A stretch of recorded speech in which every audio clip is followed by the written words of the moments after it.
نحمدہ و نصلی علی رسولہ الکریم اما بعد فاعوذ باللہ من الشیطان الرجیم بسم اللہ الرحمن الرحیم۔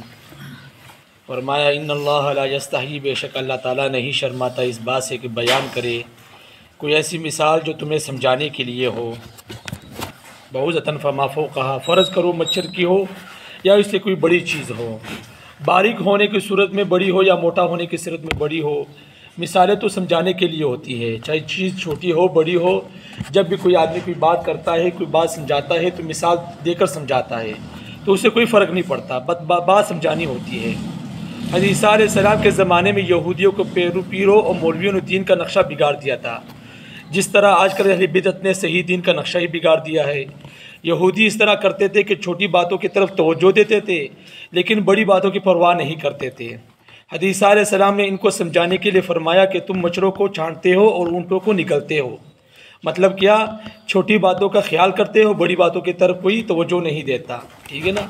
آج کل جس طرح ہوتا ہے، یعنی کہ جتنے بڑے بڑے دربار ہوتے ہیں، اس میں جتنے بھی بزرگ ہیں سب صحیح ہے، بالکل 100% صحیح بزرگ ہے، لیکن جو باہر بیٹھے ہوتے ہیں سٹے لگا رہے ہوتے، کوئی چرس پی رہا ہوتا ہے، کوئی سگریٹ پی رہا ہوتا ہے، کوئی سننے میں رپورٹ یہ آئی ہے کہ جس دن کوئی میلہ ہوتا ہے اس دن سب سے زیادہ منشیات کی چیزیں بکتی ہے، یعنی کہ اتنا زیادہ نشہ ہوتا ہے۔ بزرگوں نے تو یہ کام کیا ہی نہیں ہوتا لیکن یہ کر رہے ہوتے ہیں۔ جس طرح آج کل کوئی اگر آدمی سوال کرتا ہے ابو طالب کے بارے میں، آپ نے سنا ہوگا، ابو طالب حضرت علی رضی اللہ عنہ کے والد صاحب تھے، کہتے بھئی یہ مسلمان تھے۔ بھئی کس طرح مسلمان تھے؟ علی کا باپ تھا۔ عجیب بات کرتے ہو، جب اللہ تعالیٰ نے معیاری بنا دیا بھئی لا الہ الا اللہ محمد الرسول اللہ، جو کلمہ پڑھے گا وہ مسلمان ہوگا، جو کلمہ نہیں پڑھے گا وہ مسلمان ہی نہیں ہے۔ تو ابو طالب نے جب کلمہ ہی نہیں پڑھا تو کس طرح مسلمان ہو گیا؟ چاہے وہ جو بھی ہو، کل کوئی حابیل بھی مسلمان ہے، بھئی حابیل نے قتل کر دیا پھر بھی مسلمان ہے۔ کنعان وہ جو نوح علیہ السلام کا بیٹا تھا، وہ غرق ہو گیا پانی میں، لیکن کلمہ نہیں پڑھا تھا، غرق ہو گیا، لیکن کل کو اٹھ کے یہ بھی کہہ دے کہ نوح علیہ السلام کا بیٹا تھا اس لیے مسلمان ہے۔ عجیب بات کرتے ہیں لوگ، تو یہ اہل بدعت چھوٹی چھوٹی باتیں کرتے ہیں، بڑی باتوں کی طرف کوئی توجہ نہیں دیتا۔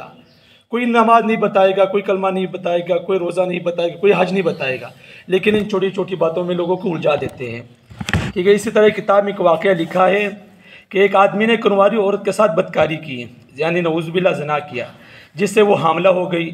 اس بدکار نے اپنے ساتھیوں سے مشورہ کیا کہ ولادت ہو جائے گی اور میری بدنامی ہوگی، یعنی کہ عورت حاملہ ہو گئی تو میری بدنامی ہو جائے گی اس سے، لہذا مجھے کیا کرنا چاہیے؟